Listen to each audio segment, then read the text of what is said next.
Hello everyone, it's Robert Nero again. Today I will be reciting another poem for you. This one is called 1 Month Later. This poem is part 2 of a 4-part series of poems about a fantastical adventure. I highly advise you listen to the poems in this series in the correct order.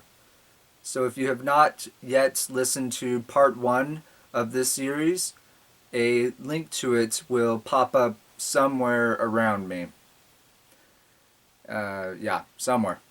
And if you have listened to part 1, then without further ado, here is part 2 of the How to Be an Adventurer series, 1 month later.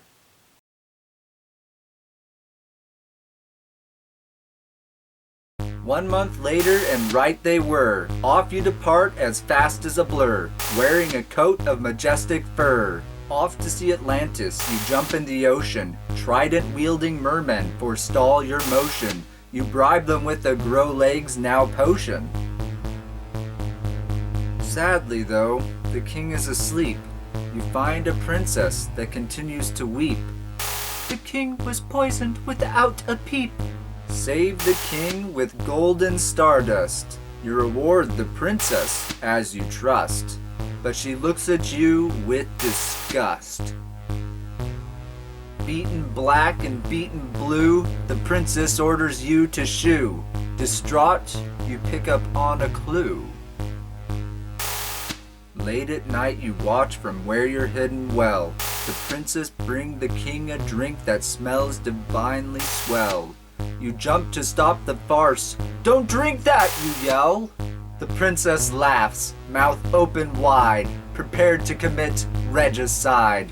The king drew his sword while he cried, slit his throat and gurgled, "Why? You kept me here while I dreamed only of the sky." The princess coldly smiled as she said goodbye. The magic wand the princess held completed its duty. Kill the king and level up while accompanying a beauty. Stunned agape, you stand there thinking this whole scene is fruity. The princess looks to you and raises her magic wand. Seeing no escape, you pull out a large frond and block the magic bolt, fleeing back to where you spawned. Deadly are the waters which you did doth tread. You lie at home feeling sick upon your bed. Imagining the princess fills you up with dread.